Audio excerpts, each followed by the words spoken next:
Assalamualaikum warahmatullahi wabarakatuh.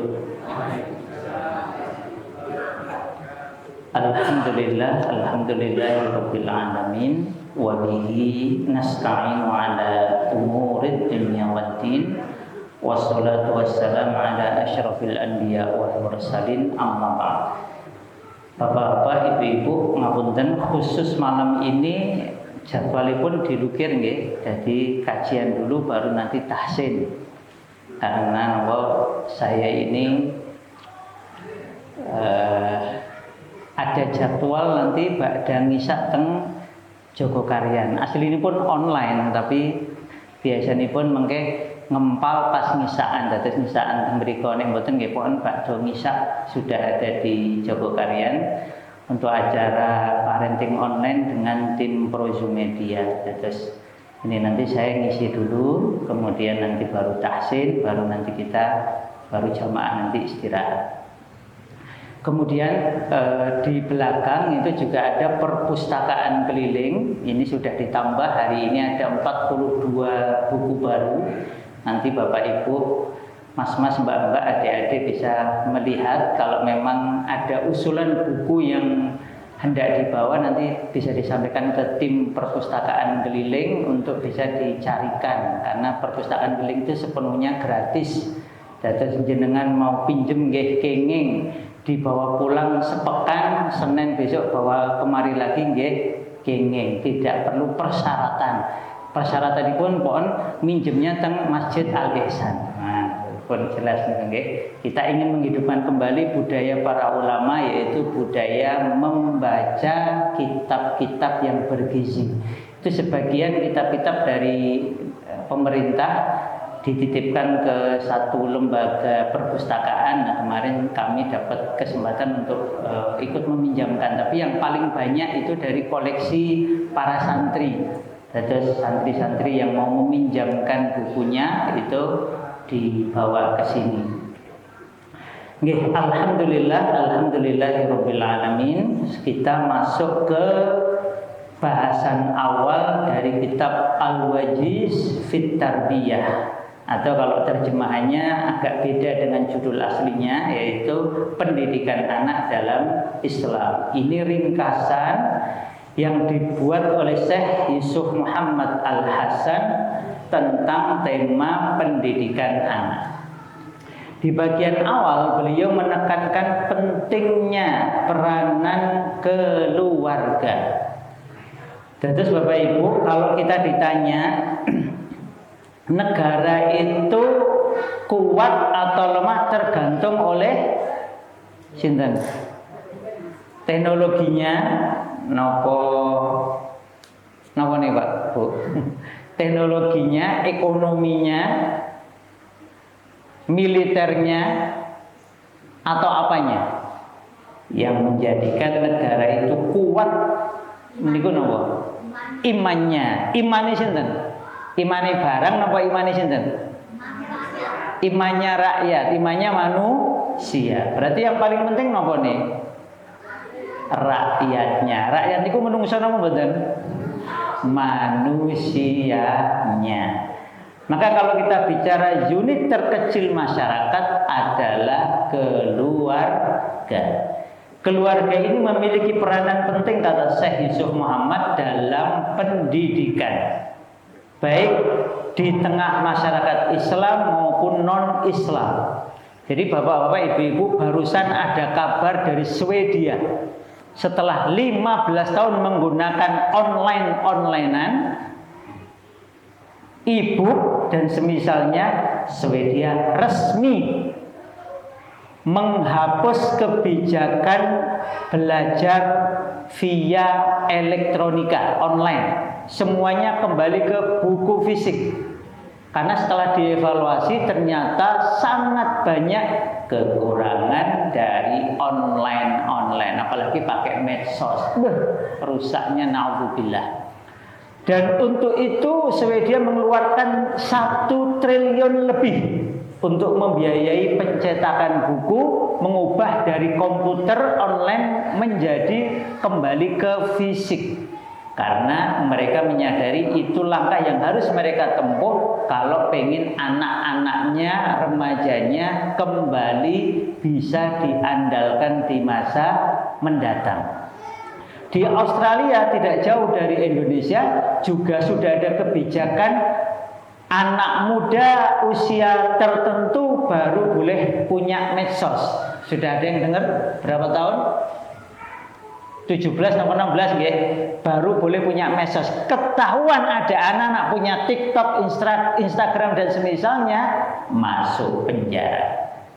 Jadi ada anak kok punya medsos di Australia, masuk penjara. Pribon. Saya bawa buku sebenarnya ini, buku riset. Ada 3 ini ya, tapi saya sebutkan satu mawon nih. The Shallow, ini riset yang kemudian dapat penghargaan. Ini sudah ada terjemahnya, saya pegang terjemahannya. Betapa banyak kekurangan yang didapatkan, kekalahan yang didapatkan manusia ketika dia terjebak dengan online. Apalagi anak dan remaja. Wah, ini membahayakan sekali. Nah, malam nanti di kajian parenting online Proju Media, kalau Bapak Ibu mau ikut monggo, itu gratis online jam 8 sampai jam setengah 10 biasanya.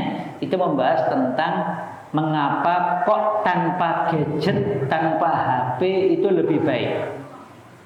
Sehingga kalau kayak saya ikut kebijakan para ahli yang tidak membolehkan anak punya HP sampai kuliah. Jadi kuliah baru boleh punya HP. Itu boleh, bukan harus. Jadi saya nggak akan belikan HP. Kalau anak saya mau beli ya silahkan. Tapi baru boleh punya HP itu waktu kuliah. Karena sangat terasa bedanya anak yang ber-HP dengan yang tidak. Ini contoh. Jadi negara-negara ini saking seriusnya itu bikin aturan seperti itu. Beberapa negara lain itu melarang HP masuk sekolah. Jadi begitu anak guru ke sekolah, nanti HP-nya dititipkan. Ini salah satu yang sudah meniru adalah SMA di Waikara, Lampung. Jadi Indonesia sudah ada yang memulai gerakan ini. Kalau di pondok-pondok alhamdulillah no HP. Ini sudah sangat bagus. Ini guru-gurunya juga perlu sebenarnya ya. No HP kalau ngajar. HP dititipkan, nanti dicek waktu istirahat atau waktu pulang. Nah, kembali ke keluarga. Keluarga ini baik muslim maupun non-muslim itu menjadi perhatian utama. Kenapa? Karena keluarga merupakan tempat pertama Bapak Ibu untuk tumbuh kembang anak. Di mana anak ini mendapatkan pengaruh perlakuan dari anggota-anggota pada masa yang amat penting dan paling kritis dalam pendidikan. Jadi bapaknya senang baca atau tidak, ibunya senang baca apa tidak, itu sangat mempengaruhi anak. Bayangkan kalau anak tiap hari melihat bapaknya pegang HP, ibunya pegang HP. Itu anak seperti apa? Bayangkan kalau tiap hari anak lihat bapaknya suka baca buku, ibunya suka pegang buku, diskusinya diskusi ilmiah. Itu luar biasa. Pasti terjadi hal-hal yang penuh kebaikan di dalam keluarga. Inilah tahun-tahun pertama pendidikan yang paling penting, paling mendasar bagi anak. Kalau Syekh Yusuf Muhammad ini meyakini 6 tahun pertama. Sebagian mengatakan 7 tahun pertama, sebagian mengatakan kalau ditambah 10 tahun pertama. Jadi antara 6 sampai 10 tahun. Masa ini amat sangat kokoh membekas dalam diri anak. Jadi kalau jenengan masih punya putra putri putu 7 tahun ke bawah, nah ini kesempatan masih amat sangat terbuka luas. Kalau anak sudah di atas 7 tahun atau 10 tahun, nah itu kerjanya harus lebih keras untuk membuat anak ini memiliki kepribadian yang kokoh dan baik. Dari sini Bapak Ibu, keluarga memiliki peranan yang besar dalam pembangunan masyarakat. Karena keluarga ini merupakan fondasi bangunan masyarakat dan tempat pembinaan pertama untuk mencetak, mempersiapkan anggota masyarakat. Terus ada negara, bangsa, itu ada masyarakat. Masyarakat itu unit terkecilnya keluarga. Oleh karena itu musuh-musuh Islam telah memahami ini dengan sangat baik, ya.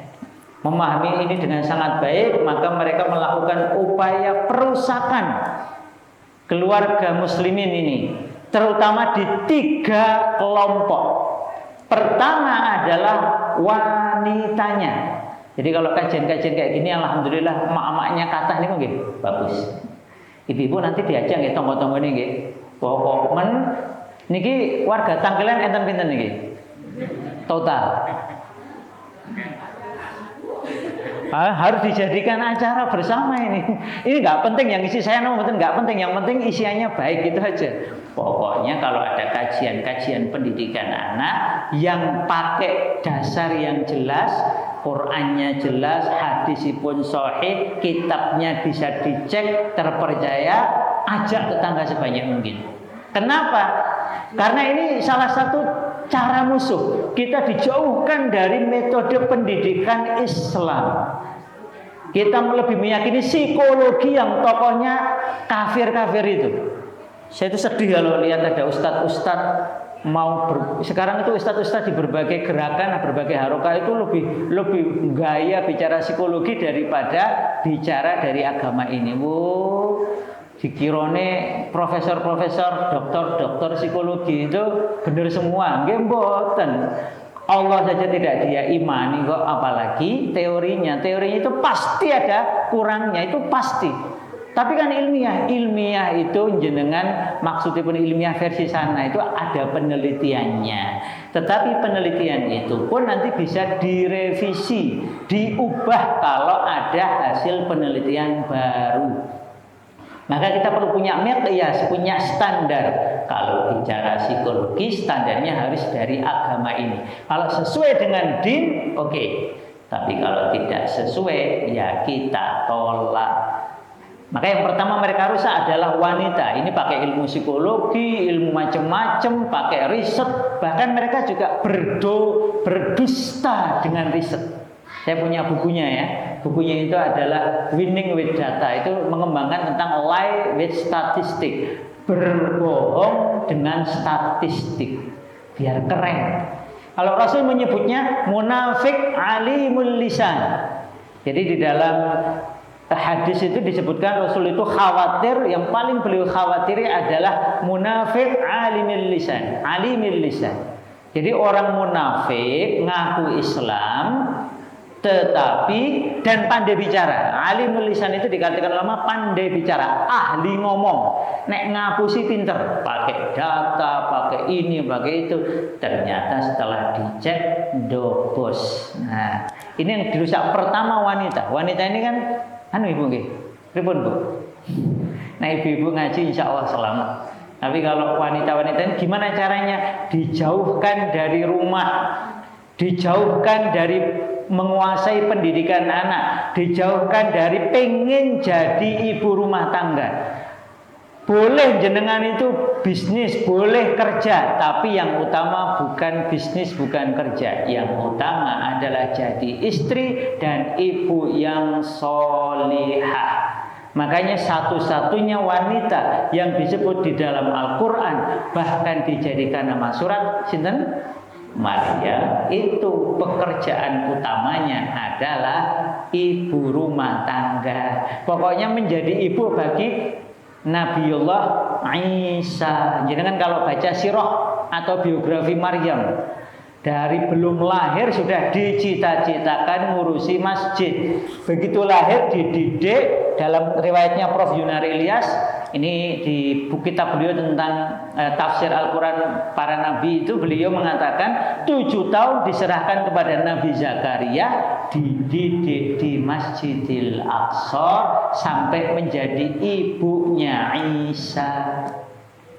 Oleh karena itu umat selamat kalau para wanita serius jadi istri dan ibu Ini pekerjaan utama dan paling istimewa. Makanya yang dipuji di dalam Al-Quran itu wanita-wanita solihah, bukan wanita-wanita pebisnis, bukan wanita-wanita terkenal, bukan wanita-wanita bermedsos. Nah, ibu-ibu yang punya TikTok langsung uninstall. Gak ada TikTok, Bu. Betul nggih? Masuk tanggilan gak ada TikTok, gantos mawon. Di Amerika Serikat TikTok akan dilarang. Karena Amerika juga ngeri nih TikTok ini, karena TikTok itu selain merusak juga mengambil data. Ini versi Amerika Serikat ya. Indonesia, alhamdulillah saya nggak punya TikTok. Kita harus melakukan perubahan ini. Pertama yang dirusak adalah wanita. Maka wanita ini dirusak dengan dijauhkan dari rumah, nggak mau ngurusi rumah, nggak siap jadi istri solihah, nggak siap jadi wanita solihah. Ini yang pertama wanitanya. Kedua anak mudanya. Usia terutama 10 tahun ke atas dirusak. Dijauhkan dari masjid, dijauhkan dari sholat, dijauhkan dari Quran. Mereka didekatkan dengan hal-hal yang buruk, mabuk, judi, pacaran, zina, riba. Maka ini PR bagi kita. Anak-anak muda lebih bangga ngomongkan sepak bola daripada ngomongkan kisah-kisah dalam Al-Quran. Lebih bangga hafal lagu-lagu daripada hafal Quran dan hadis. Ini mau jadi apa kita ini? Maka kerusakan itu disengaja. Maka kita harus sengaja mendidik anak-anak muda. Maka Masjid Tanggilan harus punya program. Semua masjid kalau perlu punya program ngurusi anak muda. Nah, ini mumpung ajeng Ramadan, ayo kita bina anak muda kita. Nanti bisa kerjasama. Kami punya tim outbound, tim juru kisah, tim training, tim pendidik. Nanti bisa kerjasama dengan berbagai pondok yang lain. Pokoknya masjid-masjid kita harus hidupkan acara-acara kepemudaan, keremajaan yang menjadikan mereka akrab, dekat, cinta dengan Islam.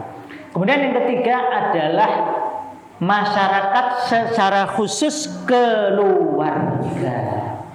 Jadi masyarakat dirusak, dengan tatanan masyarakat dirusak, dibuat kasih di Jogja dibuat ada tempat jual minuman keras, judi online dan sebagainya. Itu tujuan utamanya sebenarnya adalah keluarga-keluarga rusak. Nah, ini bahaya. Maka wanita, remaja dan masyarakat secara khusus keluarga ini target perusakan musuh. Oleh karena itu, maka kita harus bersungguh-sungguh menjaganya. Pun demikian Bapak Ibu, ini saya ngawali. Insya Allah kitab ini terjemahnya sudah ada, Pendidikan Anak dalam Islam, tulisan Syekh Yusuf Muhammad Al-Hasan. Bagi Bapak Ibu yang mau membeli ini bukunya ada, atau bagi yang mau bareng-bareng nanti coba tanya panitia, moga-moga panitia bisa dapat diskon. Atau malah Bapak Ibu yang malah bisa nyarikan diskon. Pokoknya beli bukunya, insya Allah bermanfaat. Demikian saya serahkan ke tim Al-Quran, sekaligus saya ngapunten pamit rumiyin.